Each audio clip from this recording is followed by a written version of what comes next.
Welcome, everyone, to another edition of Heslop Tech Talk. This week, we are on my channel, youtube.com/Joshua14, and I am Joshua Heslop. Okay, pause that. But we're live and here with Jeremy. Take it away. Introduce yourself. Hey guys, Jeremy Heslop from OmniTech Pro. Just trying to help businesses get better with their technology. And we are at one short, but none the wiser because we still got plenty of goodies for you guys today. Oh, yes. Joel is out of the office. He's super busy, and it happens. So, but we still have plenty of stuff to talk about. And to get things rolling, Jeremy, want to talk about some LastPass security flaws? Yeah, so LastPass, they had a Google security guy that was like, you guys have some breakage in your plugins and people can steal passwords, and they're like, freak out. And luckily it was a white hat hacker, and he told them way ahead of time, and they had all their plugins were updated. So if you're using them in Chrome or Firefox or Opera or Internet Explorer Edge browser, you will sweet browser pro. You will get the plugins. It only affected, I think, the major exploits only affected the users on Windows that had the downloaded binary component for their desktop. So if you just had the plugin, you were okay. If you had the binary component, there were some other issues. But for the most part, just wanted to be a PSA for people out there using LastPass to make sure that you're updated to LastPass 4. You make sure you're using 4.0.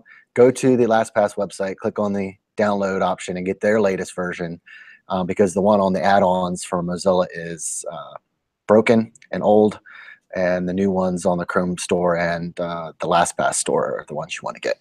So just kind of a warning to the wise out there. Good. I just had the plugins, so good to know. Yeah, you should be fine. Yep. All right. Well, man, this is going to be a short tech talk, but hey, it's going to be rapid fire. Pew, pew, pew. Well, rapid fire out there. Yeah, I'll get feedback. Don't worry. We'll There stretch you it out go. to at least 10 minutes. Of course. Well, Intel heard about AMD Vega's 32 core processors and like, oh wait, we have it too. We're going to be just as awesome. So they basically, let me pull it up here on techradar.com. Leak, it shows an Intel 32-core monster CPU to keep up with AMD. So it's alleged called Skylake Pearly flagship. Okay. It's 32-core, 64 threads. And they are saying this is allegedly likely to be the Xeon E5 2699 V5, which that's not confusing as heck. But they said it's producing some breathtaking numbers in Geekbench multi-score core of 49,647 with 3526 when it comes to single core performance. And that's the highest multi-core benchmark ever achieved on Geekbench, according to a single socket. So, yeah, it says base clock is 2.1 gigahertz, so 2 gigahertz basically processors, and they said will support 6-channel DDR4 up from 4-channel. And so basically, when AMD announced its Naples CPU, so let me just click on this and see if it loads real quick. Yeah, their Zen-based Naples is 32 cores and is supposed to have 60% greater input output capacity and 122% more bandwidth than the V4 Xeons. So that's why Intel's like, oh wait, we got something in the pipeline here. But slap down, show you my cards. I know, right? Well, yeah, unfortunately you can only have AMD says you can only have 4 terabytes of memory. Oops. Sheesh. Wow. So yeah, that's pretty wild. Bill Gates says you don't need more than 4 megabytes. So Especially if you're Oops. running Windows 95. I know, right? Ouch. Well, that is pretty wild stuff there. I mean, I just had, you know, built this 6-core 12-thread system for super cheap and on Xeon, not the Zen architecture, but it's going to be very interesting to see how much the Zen undercuts the price of the Xeon, which I'm sure they will by like. Yeah, I mean, we've talked about it before with just them coming out. You know, it's reducing the prices of the Intel stuff, and more competition is better. So I don't know if Intel's going to really come down that much, because these are server-based processors typically. Yeah. And maybe selling them individual, retail packaging, they'll come down a little bit for enthusiasts. But for the server-based stuff, I think they'll Dell, HP, Lenovo servers, people that are throwing them into big server boxes, they're going to probably stay relatively the same price for OEMs. You're not going to see big discount. So yeah, still going to be $1,500, $2,000 per CPU. So, and for gaming, it'll be pretty nice. 32 cores. What game's going to support that? you could play 3 games at the same time. With play on 3 monitors with 3 keyboards and mouse. You could have your own LAN party with one server box. Yeah, well, I mean, just invite a bunch of people over and have everybody have their own I/O, and like everybody grab a controller and or keyboard and mouse, whatever. Linus Tech Tips had that one that like 6 or 8 people could play at one time. Yeah. So this would do that. I mean, there's weird outside cases where gaming could benefit from 60-some threads or something like that. But I mean, it's obviously going to be awesome for server platforms, and anybody who's building big media boxes, that wants to do video processing or a bunch of audio processing and stuff. That's going to be pretty cool. So yeah, well, we'll see. Speaking of Linus, he just did a review of the Surface Pro 4, which is hilarious. Okay.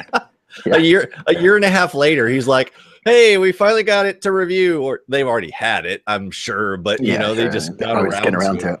Oh man, they're like, "This keyboard is so much better than the Surface Pro 3." I'm like, yeah.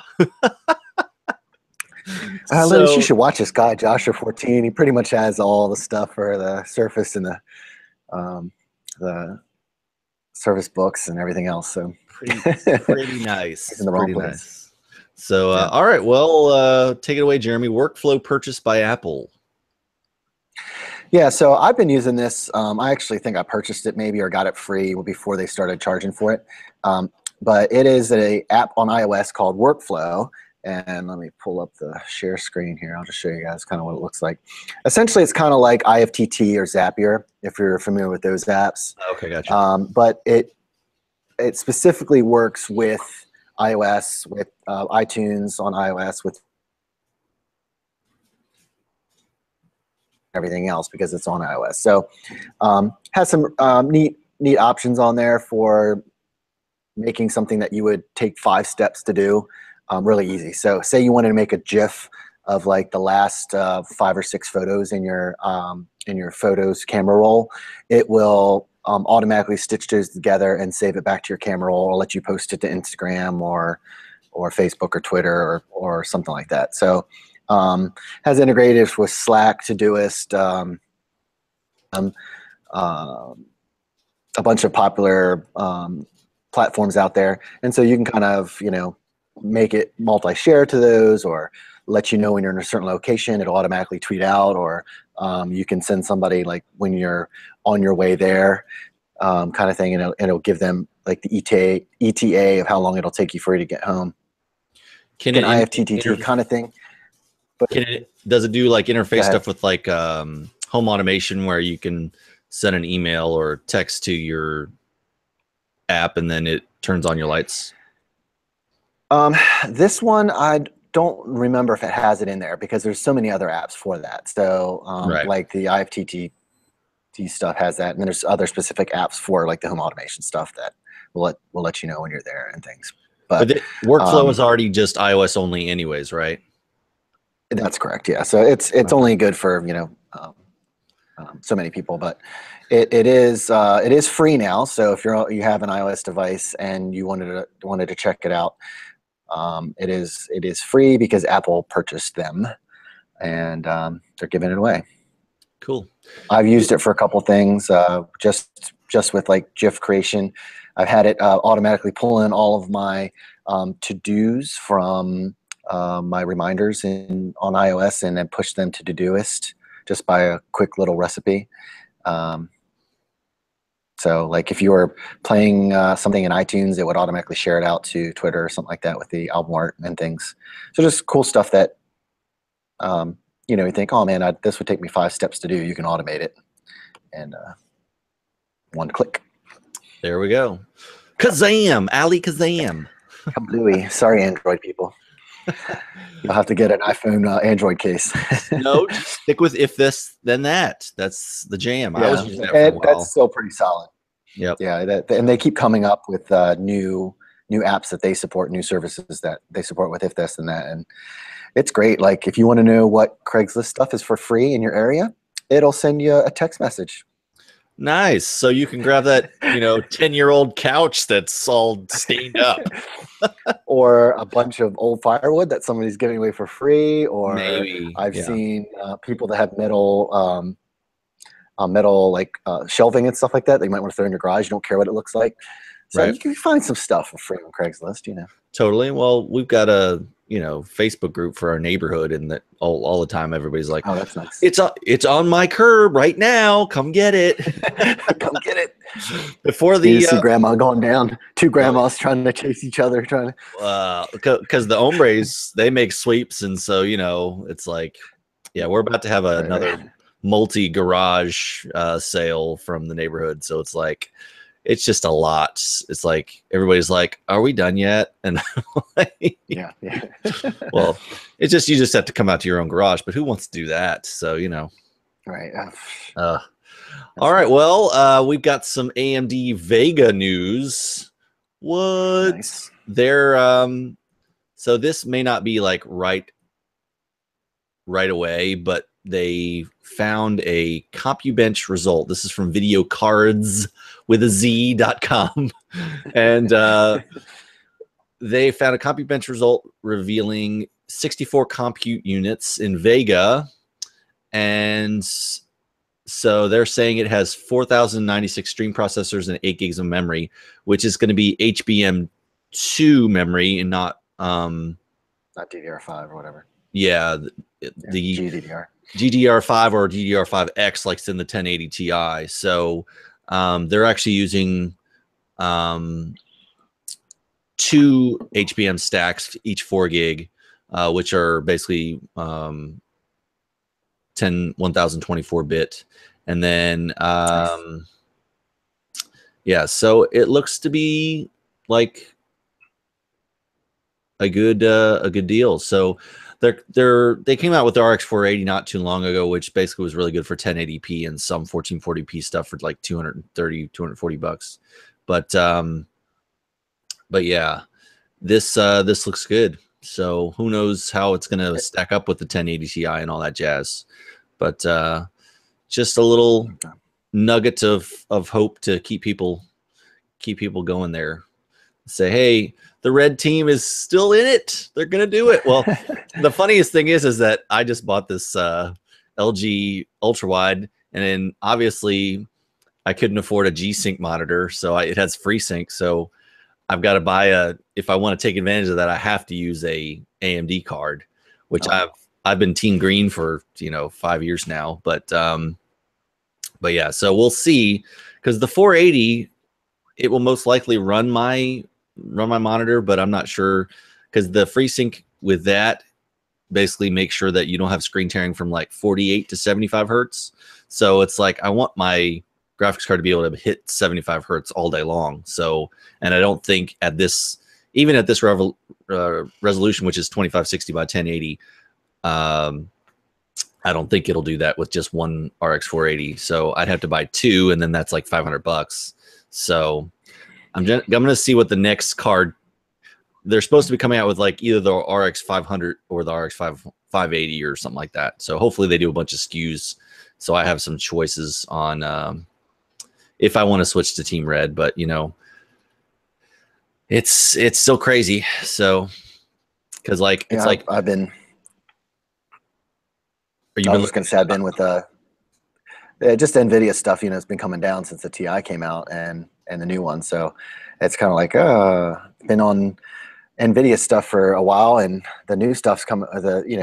Just one step down is cheaper. So go with something like that. But if AMD steps up their game and starts pushing it, might be worth looking into.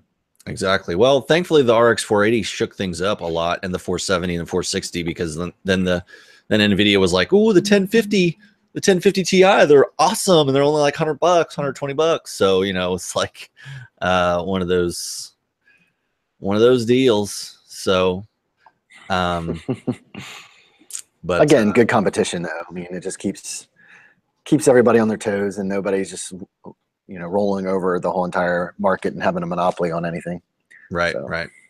So cool. All right. Well, we got one more story from you, Jeremy. Smartphone withdrawing money from an ATM. Wow. Yes. So I just saw this the other day. I thought it was pretty cool. Right now, it's only Wells Fargo, but it's pretty interesting. The ATMs, you don't have to have your card. You can just walk up to the ATM, slide your slide nothing, and you just press in your PIN code and put in the 8 digits that comes from your phone. You'll get an 8-digit code sent to your phone, and then it allows you to spit out your cash. It's interesting how this one other article here says that ATMs are teeming with bacteria. I don't think that's coincidental. That's in there, but I think maybe somebody that just didn't want to touch the ATM. But I mean, you're going to have to touch the ATM to put in your digit code in there, but just make sure you wear gloves. It's Howie Mandel syndrome. He's like, I'm fist bumping the screen there. But I mean, it's definitely going to be a step up because it's ATMs. There's so much card skimming nowadays of bad guys trying to put their hardware on there. So it'll stop that because you're using only the keypad. So unless they can come up with some way of doing the keypad, but even so, if you have your phone with you, that 8-digit is going to change every time you try to log in. Just like your Google authorization code. Yeah, your authorization apps on your cell phones are now for the other platforms like LastPass and Google and stuff like that. So I'm pretty sure this will start going across more and more banks as this gets popular, because it just makes sense to not have to carry around a card. Everybody has their cell phone, but not everybody remembers their card. And then banks don't have to issue cards. They'll save money with having to issue cards to everybody. Well, it's a good thing I bank with Wells Fargo, so I'm going to try this, and I'll be reporting back next week. So, I got out fat stacks of cash with just my phone. It's a miracle.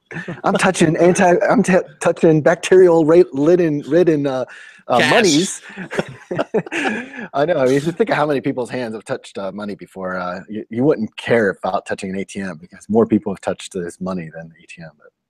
Right. Well, I don't know. Maybe they go through IV or infrared or some kind of a process when they get put into the bank to get rid of bacteria or something. I don't know. Yeah, you never know. Maybe everybody in the chat can tell us, right? all one of you. Thank you, one person, for still watching. Oh, exactly. Joel. Yes. Well, you can catch it on the archive. It'll be on the channel here. I'll have the replay and I'll throw out the links of what we talked about in the description. But any final thoughts, Germs? What's been going on this week at work and jazz? You have anything cool helping out tech companies or? Oh yeah, we're always doing something fun. Right now, I was talking to a client about artificial intelligence and on the stock market, potentially integrating the two and telling what a bad idea it could be because you might lose a lot of money. So we're doing it on his paper trading account right now, and we'll see how bad it works. if he's like, oh, I put $1 million in my paper trade account so we can play around with it, and if that's all gone, he might be like, okay, let's go on to plan B and do something else. But so it's just like a fake, you know, a training. Right. It's a simulated money, but it uses real world, The stock market. you know, the last price and stuff like that. So whether it's S&P 500 minis or Apple stock or Google stock or something like that, it'll actually do it at the stock price that it was asked for, and then show you what you would have made or not have made in a sandbox environment. And they call it paper trading in the industry. Gotcha. But we did a test last week of Google for 100 shares to make sure that the Python platform we were using was working. And he's like, as your fund manager, you've lost me $13,000 because Google went down last week to this week. And I'm like, dude, I can't control the stock market. Right. But, well, the Google and YouTube are in hot water right now.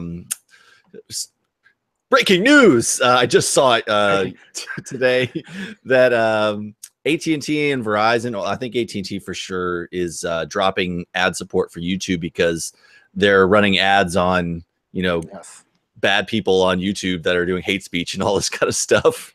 So it's like, until you can control that, we're not advertising on your platform, which is like, yowza, big money. I don't know how YouTube is going to know, though. I mean, other than allowing those people who are putting ads up on the platform to either whitelist certain channels or blacklist others. And that's got to be what they got to do. So it's unfortunate.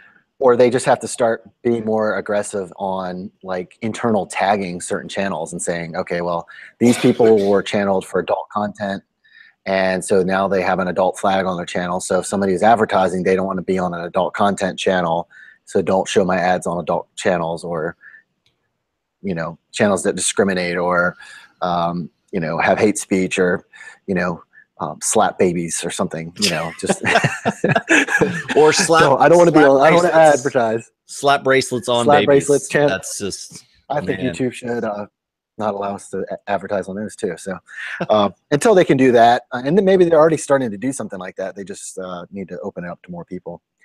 They'll have people that don't want to be on certain YouTube channels, I'm sure, but whatever. I mean, they're making money even on those. Their ads showing on those channels, so I don't know what their problem is. It's like, it's not like you're associated with those channels. It's, you know, everybody knows it's an ad. Like, oh, Verizon ad showed up on these people talking about, you know, burning down the world. Verizon must want to burn down the world. I hate Verizon. Yeah, I think people mostly get it. I mean, obviously you get some people that just don't have a clue, and they think that when they see the two together, they matched up. But so I think it's just all to do for nothing, but we'll see what happens with it. Yeah, I think it's a power play, and you know they're going to make Google change their software to do something like that, make some sort of gate or whatever. Sure. Be like, hey, you need to put your channel in this kind of a category, and then all of a sudden, if you misrepresent your category and somebody, you know, they've got to have some sort of reporting system or something like that. But you never know. So, well, it's the same thing with the. Age, you can say, I don't want to see offensive content on YouTube. Yeah. You know, you have that option in your settings, and they were marking people who were in the LGBTQ plus community as potentially being as part of that group, you know, especially when they talked about sexual content and stuff like that. Right. They would mark videos as being on that. So they say only 2% of the people have opted into that. Don't show me offensive stuff. But that community is now up in arms because, you know, 2% of their potential audience won't see their videos now. You know? Oh, man, such a bummer. I'm crying my eyes out for them. Well, stop talking about sexual content and stuff like that on your website or your YouTube channels, and keep it private, y'all. Those people won't have a problem with seeing your stuff. But there's always somebody crying about something. Well, they need to have at least 1,000 subscribers, and they can do paid content, y'all. That's what it is. That's what they need to do. Okay. There you go. So, and then you don't have to worry about being a problem. Right. Well, I just enabled Super Chat on my YouTube channel. So if you want to pay money to shout your YouTube channel or website to the world, you're welcome to do that. Just pay me a little money. Okay. I'm doing that right now. Let's see. Yes. Send a Super Chat. Let's drag it all the way up to 500. Oh, Buy and snap. send. Your amount and message will be public for 5 hours. Only 5 hours. 5 hours. Kind of put in. $5,000. It's still only. Oh no, it max is 500. Okay. Well, So I'll if take you do $1, it's 0 seconds. I have to go up to $5 to do 2 minutes. Well, and then it'd be public. Showing how this live chat is just, so blowing up. Taking I think it'll stay there up forever. Forever. Can you get back to the live chats after it's already been played? I haven't been able to see that. No, I don't. The comments, but yeah. So, but that's why they call it live chat. You got to get in live. Got to get in. Got to get in while it's hot. Right. Well, okay. Cool. Well, yeah, I've been playing a lot of Mass Effect Andromeda on this widescreen display. It's been amazing. So, all the haters are like the facial animations are not as good as other games right now, and I'm like, really? That's what you have to worry about. Okay, all the mechanics, the game works. You can drive, you can shoot great, you can talk to people, and then you can still have virtual romance with all kinds of characters on the game. So it's hilarious, but I'm loving it. It's a fun game, and it's good. Cool. So yeah, I already did a benchmark for the Surface Book. I'm gonna try, and the problem is I need to download it on my Surface Pro 4 when I'm sleeping so that I don't miss any game time. That's the problem. So yeah, it is what it is. So all right, guys. During the day while you're at work. Yes. Well, thank you all so much for tuning in, and Joel will be back at your regularly scheduled channel. But thank you for everybody that showed up on Joshua 14's channel. And Jeremy, what's your YouTube and channel site and all that jazz? Yep, OmniTech Pro user on the YouTubes, and omnitechpro.com/blog for all your tech goodness for businesses. So if you're a business owner or starting your own business, you can check out stuff there. And follow you on Facebook for all the nice updates. So yeah, good deal. All right, guys. Well, thank you so much for the support and talking tech with us today. Yep. Thanks for hosting. And don't stay classy. Stay snazzy, y'all. Yeah. All right. Take it easy.